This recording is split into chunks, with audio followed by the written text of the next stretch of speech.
Comencemos con las aferencias somáticas generales.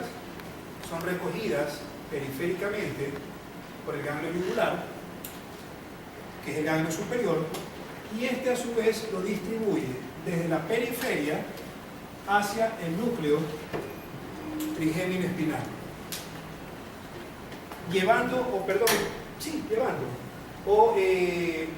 permitiendo la entrada de la sensibilidad, básicamente ¿de quién? Del pabellón auricular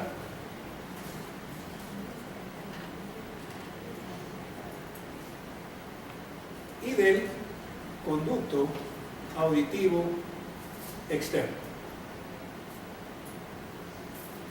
¿Sí?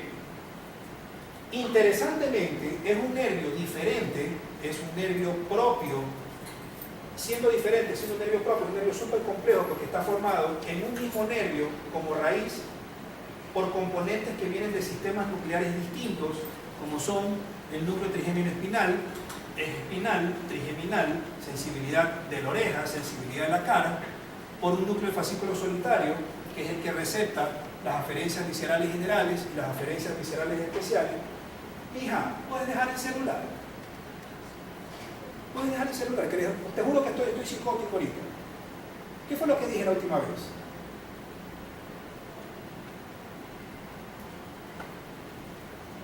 Las aferencias viscerales generales, las aferencias viscerales especiales,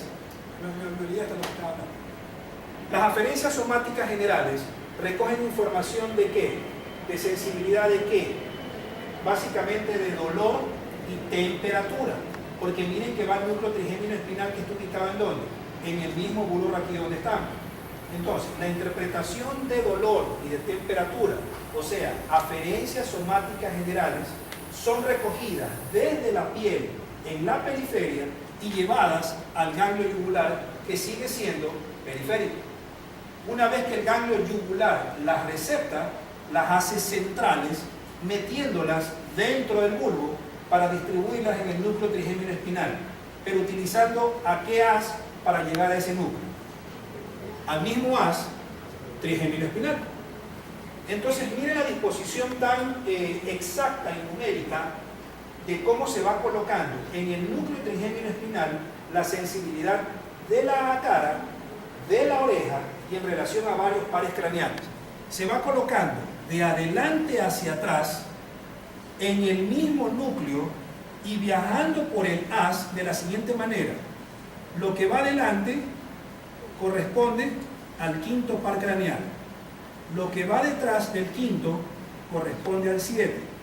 Lo que va detrás del 7 corresponde al 9. Y lo que va detrás del 9 corresponde al 10. Pero todo esto sería ¿qué cosa?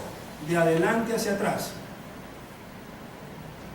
Haz trigémino espinal.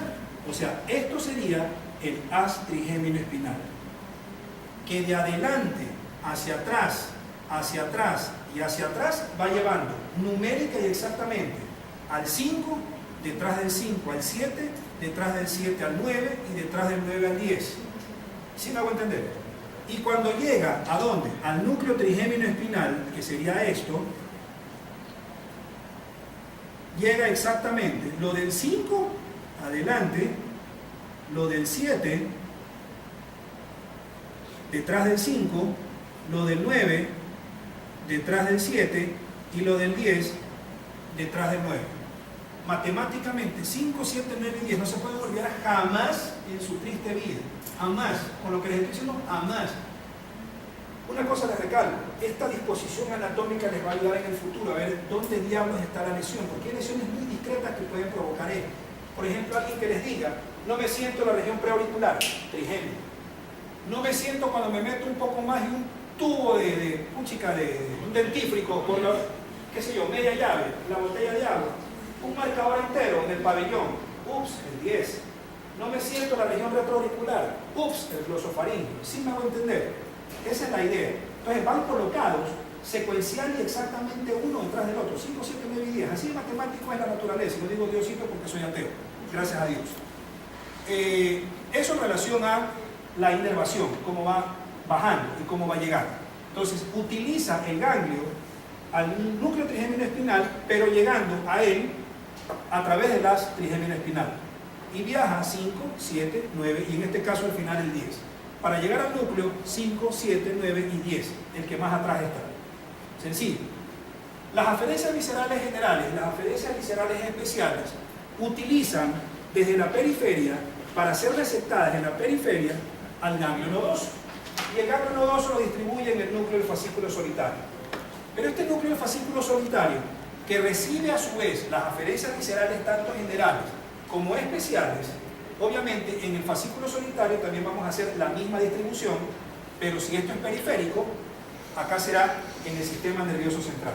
Entonces dibujemos en el sistema nervioso central un núcleo del fascículo solitario. Ese núcleo del fascículo solitario tiene a su vez tres partes: rostral, medial y caudal. O rostrocaudalmente, la interpretación de sensibilidad que la va a recoger el 7, la interpretación de sensibilidad que la va a recoger el 9 y la interpretación de sensibilidad que la va a recoger su parte caudal, que es el 10. Entonces, este núcleo del fascículo solitario estará formado por los componentes viscerales generales y viscerales especiales ¿de quién? Del neumogástrico. Pero en el sistema nervioso central cambia de nombre y se llama núcleo del fascículo solitario. Y de arriba hacia abajo, cada parte, rostral, medial y final o caudal, recibe la interpretación del 7, miren que es matemáticamente exacto, del 7, del 9 y del 10, que es increíble la naturaleza. El 7 en relación al facial, el 9 en relación al glosofaringio y el 10 en relación al neumogástrico bajo. A estos dos unidos se le llama, aquí en la conchinchina, núcleo gustativo.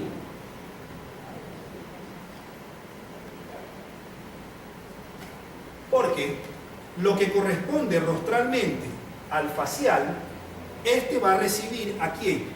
A las aferencias viscerales especiales del facial, que le llegan a él gracias ¿a quién? Al intermediario de Reisberg. Por favor escríbanlo como es, de Reisberg, y a la cuerda del tímpano.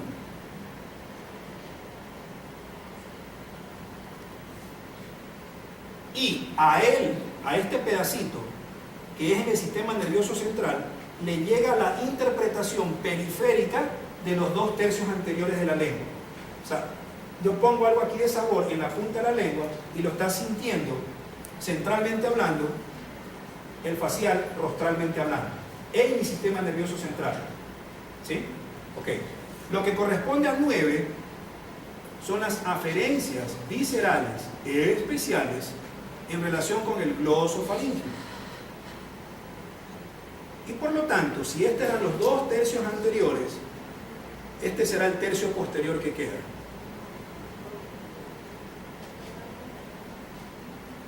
¿Sí? Por lo tanto, alguien me hace alguna cochinada en la boca, o como sea, y lo que hago es estimularme centralmente la parte que corresponde al glosofaringio. En cambio, la parte más caudal del 10 recibe 2 cosas: las aferencias viscerales especiales, pero solamente de la epiglotis. Pero también recibe las aferencias viscerales generales, pero más en relación al neumogástrico y mucho menos en relación al facial y en relación al glosofaringio. O sea, predominan más las del 10. Entonces, aferencias viscerales especiales será sensibilidad gustativa o sensorialidad del gusto. En cambio, las aferencias viscerales generales será ¿qué cosa? Dolor, temperatura y propiocepción ¿de quién? De todos los órganos que se les ocurra en el tórax y en el abdomen. Lo que se les ocurra. ¿Sí? ¿Estamos claros? ¿Sí me entendieron? ¿Sí me entendieron? ¿Puedo seguir? Sí, ok. Vamos al siguiente. Las eferencias viscerales generales están en relación eferencias con lo que es motor, núcleo motor dorsal del vago. Pero son eferencias viscerales, vísceras generales. ¿Qué harán? Parasimpáticamente, porque esto es parte del parasimpático, por lo tanto está manejado por acetilcolina, pero inervado Antes, ¿por quién? Por noradrenalina, del sistema que ya les dije hace un rato que se llama A5 continuo. Entonces, este núcleo motor dorsal del vago hará que motoramente hablando o motrizmente hablando, esas eferencias hagan ¿qué cosa? La motilidad gástrica, la motilidad intestinal, la motilidad vesical, la motilidad uterina, bla, bla, bla. O sea, todo lo que es inervado por el sistema nervioso parasimpático. O sea, el movimiento de la víscera en sí mismo, la secreción de las glándulas, todo lo que se le ocurra parasimpáticamente hablando. ¿Sí? Y el final es la columna eferente visceral especial, que es la parte branquiomérica porque el propósito es inervar musculatura que aunque es estriada, pero hasta cierto punto no la podemos manejar con nuestra conciencia. ¿Sí? Por lo tanto es perteneciente a los arcos branquiales. Es musculatura estriada, pero que la conciencia no la maneja 100%, en honrosísimas excepciones. Entonces, a esa columna se llama eferencias viscerales especiales o branquioméricas. ¿Sí? Y el núcleo que se encarga en el sistema nervioso central de manejar esta cuestión es el núcleo ambiguo. Este núcleo ambiguo también tiene una división rostro-caudal, o sea, de arriba a abajo estarán formados por el 9, por el 10 y por el 11. Miren que es matemáticamente, secuencialmente exacto. 9, 10 y 11. ¿Qué bestia? Increíble la naturaleza. El 9, glosofaringio, el 10, neumogástrico y el 11, espinal o accesorio. Este de aquí, para el estilofaringio y el constrictor superior de la faringe. Este de aquí y estos dos juntos para musculatura de la faringe, de la laringe y del paladar, y el 11 solito para la musculatura intrínseca de la nariz.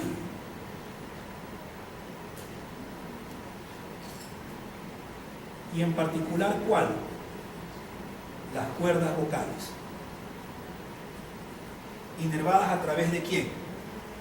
Del nervio recurrente laringio inferior.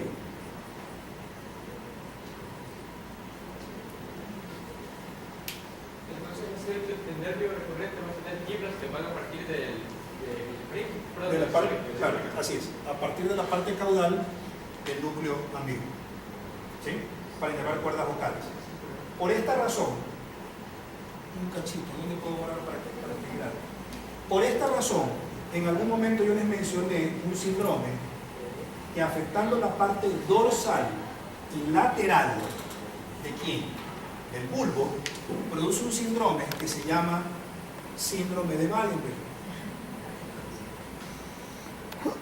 Resulta que la parte dorsal y lateral del bulbo, que está, valga la acotación, todo lo que está en el bulbo, pero por detrás y hacia afuera de la oliva. Miren que lo repito. Todo lo que está hacia atrás y hacia afuera de la oliva, a esa zona se le llama zona dorsolateral del bulbo. Esa zona dorsolateral del bulbo está está irrigada por una arteria que se llama en inglés pica o arteria cerebelosa posterior-inferior, que es rama de la arteria vertebral y en honrosísimas ocasiones directamente sale de la arteria basilar. Este síndrome de Wallenberg, uno de los signos clínicos representativos son básicamente algo que yo les suelo decir, no existe ningún texto por si acaso, pero yo les suelo decir el síndrome de las 3D, porque consta de disfonía, disfagia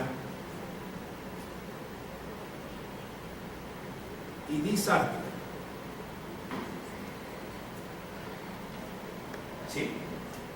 Generalmente, disfonía es un término que se aplica a la ausencia de una voz con un solo tono.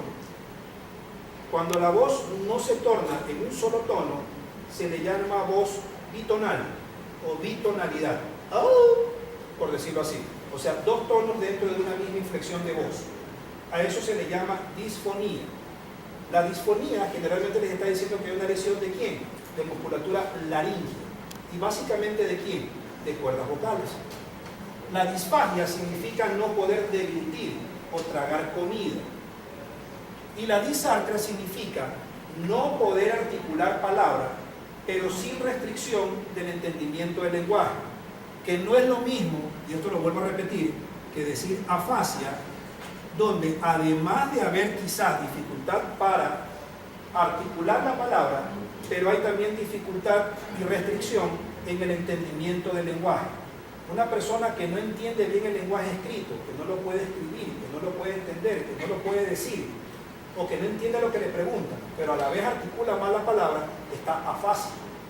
Pero si ustedes le preguntan cómo se llama fulano de tal, y dice Jorge Campos, lo dice mal, pero sí me entiende lo que le estoy preguntando, el tipo está desarticulando su palabra, pero sí entiende la pregunta. Es disártico, no afásico. ¿Por qué hago siempre ese recalco? Porque casi todas las historias clínicas que veo dicen paciente, bla, bla, bla, bla, está con disartria y con afasia. Es imposible que un ser humano tenga disartria y afasia a la vez, a no ser que le rompa con un bate de béisbol la mitad de un hemisferio. O sea, eso obviamente sí va a existir, pero me refiero a una lesión que circunscribe a alguien o está afásico o está disártrico. Pero no puede estar las dos cosas a la vez, porque implicaría que si ambas dos cosas están dañadas, tendría que tener dañado un mismo lado entero.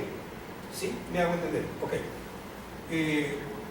Entonces, si una persona está disfónica, pero está normofágica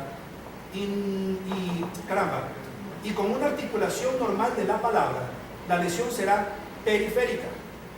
Si el tipo está disfágico, pero no está disfónico y no está disártrico, la lesión será periférica. Si el tipo está disártrico, pero no está disfágico y no está disfónico, la lesión será periférica. Pero si la persona tiene estas tres tonterías, la lesión será central. Y casi siempre señala la porción dorsolateral del bulbo. Una persona que tiene disfonía, que tiene disfagia y que tiene disartria, les está gritando que tiene una lesión en el bulbo. Por lo tanto, es central. Y lo más probable es que se haya tapado ¿qué arteria? La arteria cerebelosa posterior inferior. Entonces irán al tratamiento de ese taponamiento de la arteria cerebelosa posterior inferior. Pero si el tipo está disfónico, busquen en cualquier lado, pero menos en el sistema nervioso central. Busquen en la laringe, busquen en las ramas laringeas, busquen en la parte periférica del mismo neumogástrico, incluso se pueden ir hasta la aurícula izquierda, porque básicamente el nervio recurrente laringe inferior del lado izquierdo bordea pues la parte dorsal y lateral de la aurícula izquierda. Entonces un agrandamiento, un hipertenso a larga data de la aurícula izquierda obviamente va a producir una restricción de la cuerda vocal en relación a ese mismo lado izquierdo. ¿Sí me voy a entender? O por ejemplo un aneurisma del callado de la aorta que está más o menos aledaño al nervio recurrente laringe inferior justo del mismo lado izquierdo. Entonces todas esas cosas tienen que ver. Eso es periférico. No van a buscar en el cerebro, no van a poner una resonancia en el cerebro, sino más bien ¿qué cosa? Una tomografía de tórax. ¿Sí me hago entender? Sí. O una pinche radiografía de tórax. Si el tipo está disártrico, no van a buscar en el sistema nervioso central. Miren en todas las fibras periféricas que saliendo del vago van hacia dónde? Hacia la musculatura de la faringe, hacia el estilo faríngeo, hacia el constrictor superior de la faringe, etcétera, etcétera. ¿Sí me hago entender? Sí. ¿Alguna pregunta? No. Un break y seguimos la última parte. Si quieren, entrar.